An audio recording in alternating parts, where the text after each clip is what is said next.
Okay, we're on, so look good. All right. I managed to find some beech wood to use to make the face frames, but unfortunately they are Sägerau auf Deutsch, so roughly sawn, straight from the lumberyard, the Sägewerk, the Sawyer, which means not only do I have to plane them smooth, I have to plane them down to the desired thickness.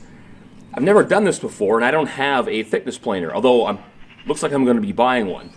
Fortunately, my father-in-law knows a guy, so we're going to get in the car and head off there now. Boom.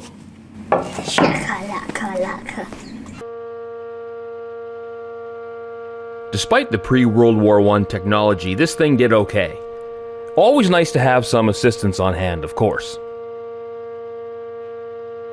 Well, that took a lot longer than I thought it would, but we're done. Both sides planed flat, looking sharp. Now it's time to break them down into pieces that we can use. I would have thought the first step would be to clean up one edge and then rip them into the widths that we're going to need. But these are very long pieces, 2.5 meters, and there's no factory straight edge to work with. So we're going to have to straighten that out first. My concern is if I do it over the entire length of the piece, I'm going to end up sacrificing too much wood. So what I'm planning on doing is cutting it down somewhat into the sizes I'm going to use and then rip a very small amount off. I'm hoping that's going to allow me to get the most usable wood out of all these pieces. I've carefully mapped out all of my cuts ahead of time to make sure I get all the pieces I need.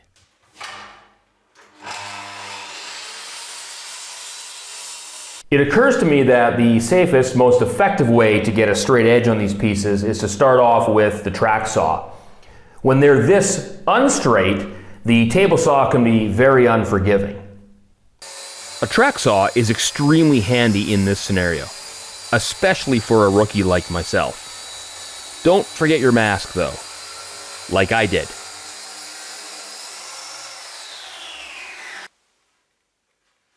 All of our pieces now have one straight edge from the track saw. Now it's time to rip them to proper width on the table saw. And for these, I'm going to go with 5 cents or about 2 inches.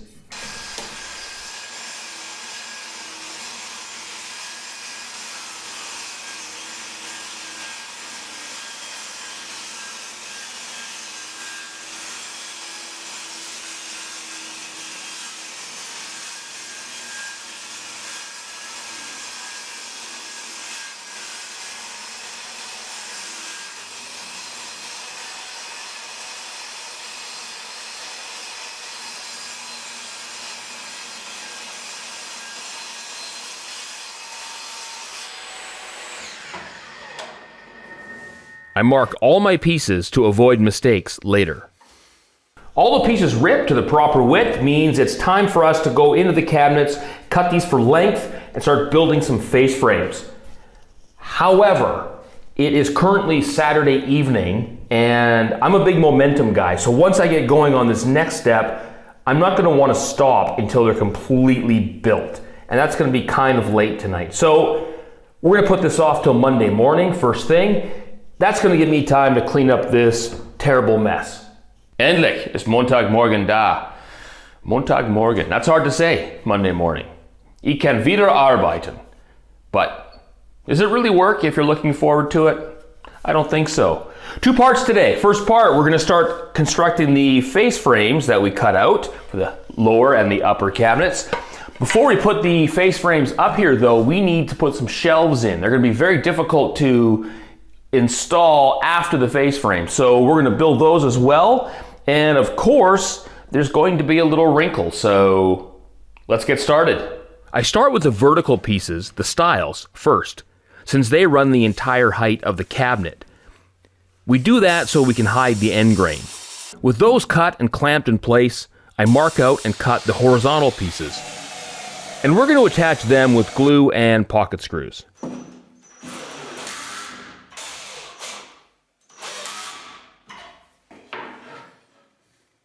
I measure each of the rails individually to allow for any imperfections in the cabinet box. Don't be afraid to sneak up on a cut to make sure it fits precisely. And the perimeter is complete. Next up are the two vertical interior pieces. Once they're cut to size, we're going to line them up. They're going to divide our cabinet into 3 equal parts. I never trust my measuring skills, so I'll use 6 identical spacers cut from scrap pieces of a bed frame my neighbor threw out.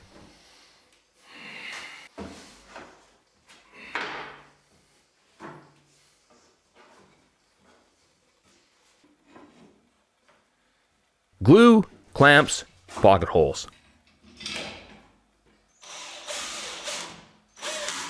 A quick pass with the palm sander will make sure this is flush. Next up, drawer dividers. Now it's decision time, and this is where form meets function. How deep do I make the drawers? First of all, I want to have 3 drawers. I think 4 drawers is too many. You don't want drawers to be too deep or things get lost in them, but too shallow and you can't use them in the mudroom. Do I want all 3 drawers to be the same height, or should I have 2 regular sized drawers and 1 deep drawer? I've decided to go with 1 deep drawer, so we're going to go with 15 centimeters, and whatever's left, which is around 28 centimeters. So it's about almost 2 to 1, not quite. I think that's going to look the best. Cut a couple more spacers for the top 2 drawer dividers. The size of the bottom space is essentially arbitrary.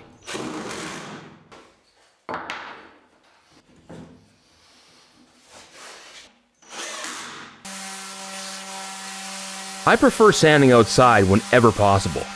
It's way better for ventilation, and I can get the tarp off. Then we take some fine grit sandpaper and just knock off the sharp edges. We want crisp lines, but nothing sharp.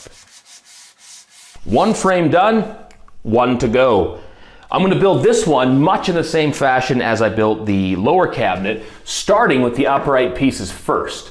I'm going to fit those to the exact size, leaving this small gap at the ceiling, which I'm going to end up covering with cove molding. Now, it would be easier to just build it all the way to the top, but that doesn't help me on the end piece, which will still have that gap. So this should take care of it just fine. I'm going to start with this side so we can cover up this gap against the wall and then build out this way. The critical measurement being this direction, because we want to keep it flush with the end piece so that we can at least sand it flat or hopefully just nail it the first time. It's literally the same process as this one, so I'm just going to do this. Frame number 2 in the books. All put together, fits perfectly. I still need to sand it, which I will do once it warms up outside. Now, I did lie to you a little bit. I did say I was going to make the frames flush with the top of the cabinets. I ended up extending them a few millimeters just to make sure I have something to attach the cove molding to when it comes time. Before we put the frames on, however, I need to build a couple of shelves because I'm not going to be able to get them in once the frames are attached. I'm going to make these 2 shelves out of the plywood I have left over from the original cabinet build. This is the only piece I have that is big enough, and it's only big enough for 1 piece. So my plan is to cut the 1 piece out, use the spare piece, and here's where I promised it would get fun. Use that spare piece and join it together with this piece, and no one's going to know, except you and. However, I was in the Home Depot this morning, really the Hornbach here in Germany, looking for shelf pins, and I happened to, I intentionally walked past the spare plywood bin to see what they had, and as luck would have it, they have the exact piece I need for the second shelf for only a couple bucks. That never happens. So that means no Frankenshelf today. Shelves are cut. I've left them a little bit deep and a little bit long so we can trim them up to the exact size when we're ready. The reason for that is, as they are now, we're going to see this ugly plywood edge on the front. Now, once it's painted, it'll probably look okay, but I think we can do better than that. So what I'm going to do is take a couple of the thin leftover pieces of the beech, buche, that we have left from the face frames, cut off a couple of thin strips and glue those to the front edge. Once those are dry, trim to size and fit right in. Wow, this looks dangerous. What is our hero going to do? When cutting small strips like this, I will often cut most of the way through and then just turn the saw off. Sure, when I cut it to length on the miter, I'll end up wasting a little bit of wood, but my fingers are still attached. An ample amount of glue will be sufficient to hold these strips. Once they're centered, I just hold them in place with tape and iron. The strips are cut a hair thicker than the plywood to allow us to sand it flush after the glue dries. Mark and cut the shelves for length. Then insert backwards and mark to cut for the depth. Remember, we like to cut the backs off. And back outside for a coat of primer.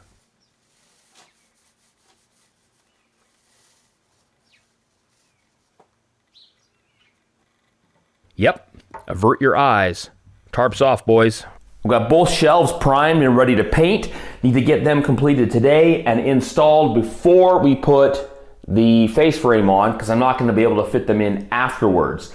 That means we need some holes for shelf pins.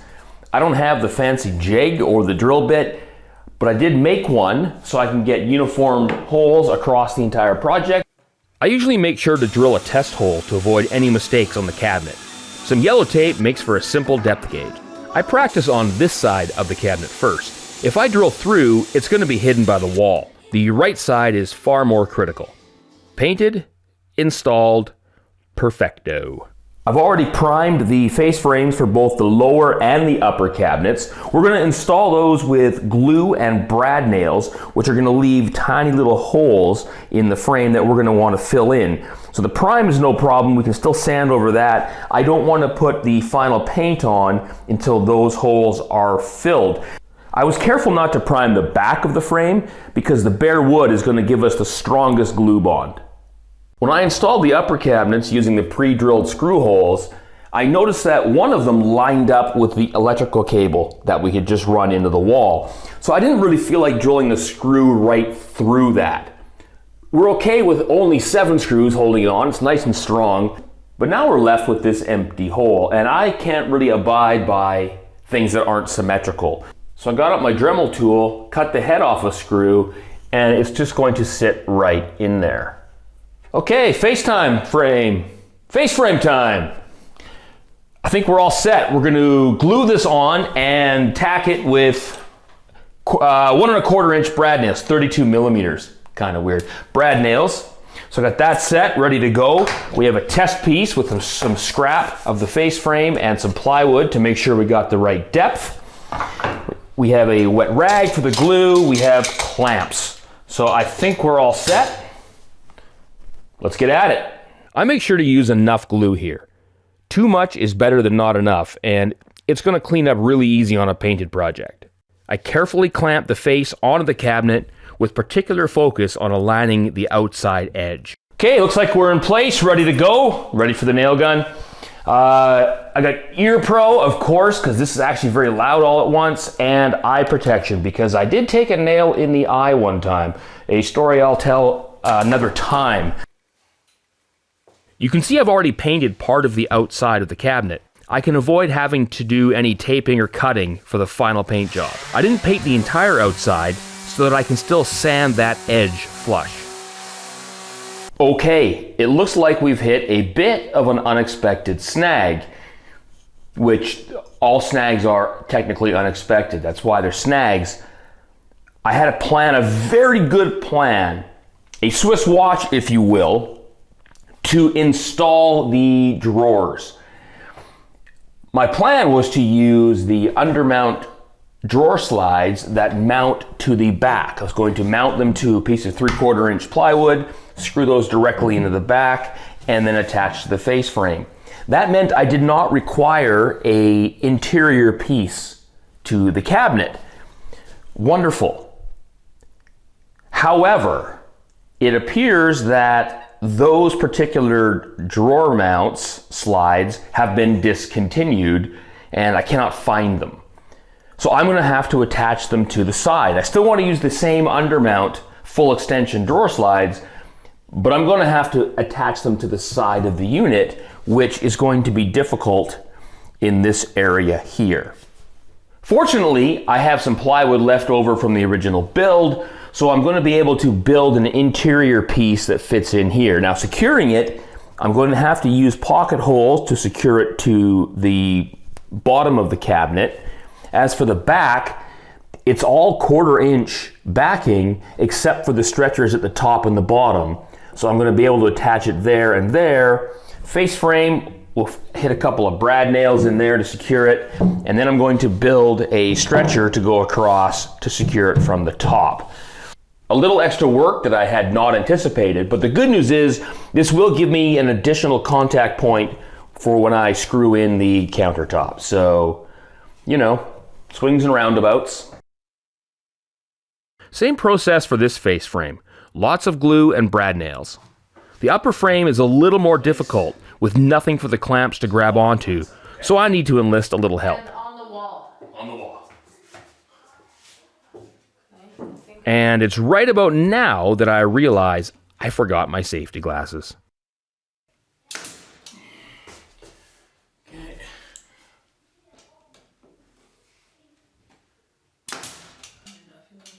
I tack the frame in place with a few brads in the corners and then secure the rest.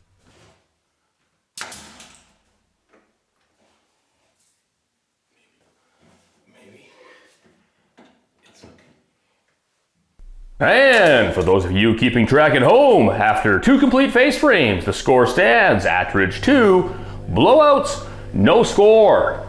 That's right. 2 face frames installed, nice and solid, somehow did not blow out a single nail. I literally do not know how that happened. But it's coming together, looking like a real project now. My wife's so excited, she's even started doing laundry. So maybe Saturday not the best day to record these.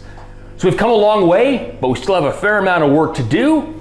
Next episode, we're going to trim out the top of the cabinet, cover that gap. The drawer slides have arrived. So we're going to install those. We're going to build some drawer boxes and some fronts for that. And we're going to build some doors, install some hinges before filling these holes and painting the whole thing. Thanks for watching. Stay tuned for the next episode.